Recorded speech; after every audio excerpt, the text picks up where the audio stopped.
from a standpoint of those powers that are enumerated, what I believe that we've got to do is stay strict to our Constitution and make sure that we don't vote to promulgate or to perpetuate our federal government from a standpoint of the powers that they have. We've used the Commerce Clause over and over again to expand it, whether it be education, whether it be commerce from a standpoint of being able to control subsidies. And what we've got to do is rein that back. One of the problems is years and years of jurisprudence from a standpoint of the Constitution, and what we've got is case law over and over and over again that people continue to look to and justify for further actions. Liberal justices will use that over and over again to come in and try to make sure that we have literally just a grab for power on a federal level. And so what I would say is that we've got to make sure that we come back with a you can't hear me? No. I want to check to see if it's on. It's on. No, that's fine. Yeah, it was reduced when it was. Thank you. All right, so can you hear me now? Okay, sorry. So what we need to do is we need to look at defining those things, those powers that are within the states' rights is continue to have states make the best decisions, local governments make the best decisions. The more limited we have the federal role of government, the better off we are. The closer that decision-making power is made to the actual local and state level, that's really where we need to be from a constitutional standpoint. Okay, thank you on that. What do you know about Agenda 21? What parts are acceptable? Well, Agenda 21 obviously has been signed, not ratified, but what we've got to look at is that really usurps our national sovereignty. And as we look at Agenda 21, the word sustainability or sustainable development may have a good connotation, but really what it is really a power grab by international powers. And if we look back at that, some of the root of Agenda 21 goes all the way back to where we get our clean water legislation from, a Ramsar Treaty that happened in 1974. If you were to Google Ramsar, it was Ramsar, Iran. And what we actually did was allowed that to usurp national sovereignty. And Agenda 21 is the same kind of approach, and we're using it under a sustainable development mentality. But really what we've got to do, it's more about environmentalists trying to come in, take control of our property rights and our ability to make decisions. And so what we've got to do is make sure that not only does that not get ratified, but we make sure that Congress doesn't allow that funding. Most of the funding right now is actually happening more on a local and state level as you look at it. And if you go around, what you'll find is a lot of that invades our property rights, and I would be strongly against that kind of legislation. Thank you on that. What about jobs? What do you see as the government's role, if any, in job creation? To what would you attribute the high jobless rate? If you see no government role in job creation, how do you think the unemployment rate could be reduced? What can be done about joblessness?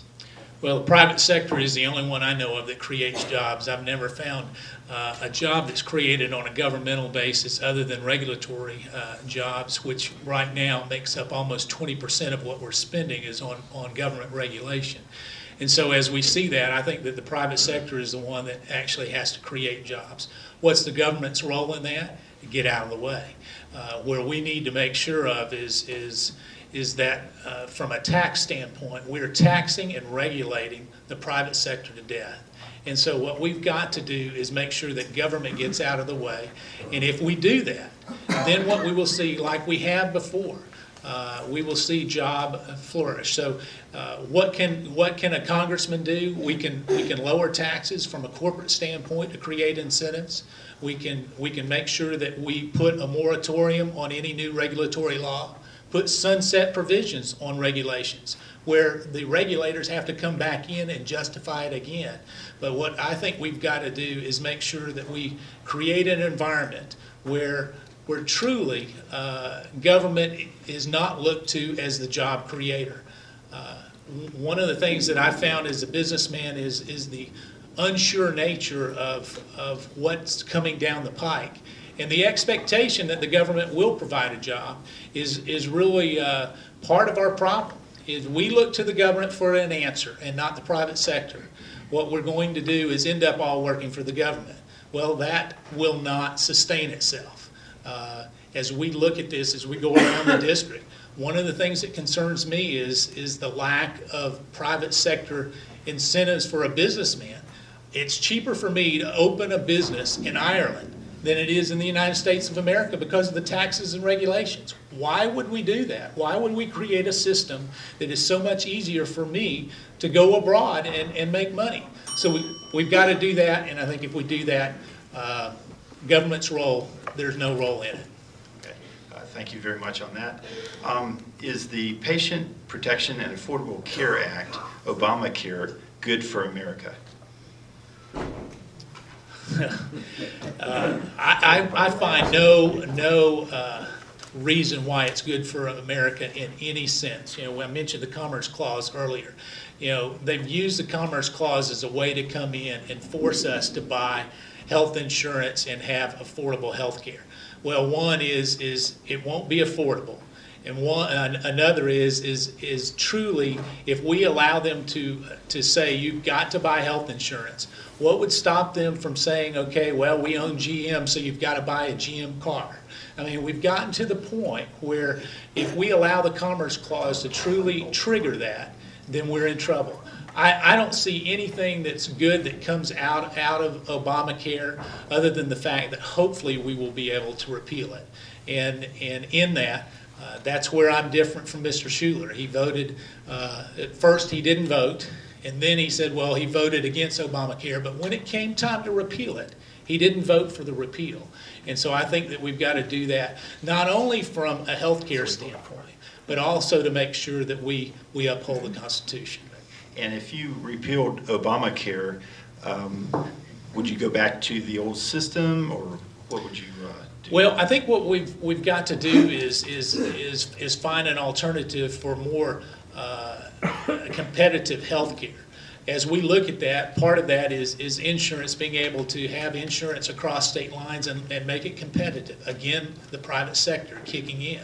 The other thing that we need to look at from a healthcare perspective is to radically modify Medicaid and the way that we do it. And as we look at that, hopefully that's something that they're taking up on a state level as we start to reform Medicaid and use block grants versus the current way that we're addressing that. But I think that we've got to make it more competitive, make it where we take a personal responsibility. I remember when my wife and I, when we were having children, our second child, when we didn't have insurance, we managed our health care. What we did is, instead of it costing us $5,000 to have a child, we went in the night after, I said, just breathe heavy, breathe heavy. But as we look at that, we actually went in later and we managed our health care costs. And so $5,000, 18 months later, got reduced down to $1,700 for the same delivery. And here's the thing is, we don't go in and ask about health care costs. We ask how much we pay for grapes, how much we pay for apples, but when you go in to get your health care, you give them a card, it gets paid for, and you have no idea what it costs. We need to make sure that we take back braces that you can buy for $89 at Walmart and don't spend $800 on it from a health insurance standpoint. We need to have personal responsibility. Is the deficit a problem for the United States? If so, how would you fix it? If not, why not?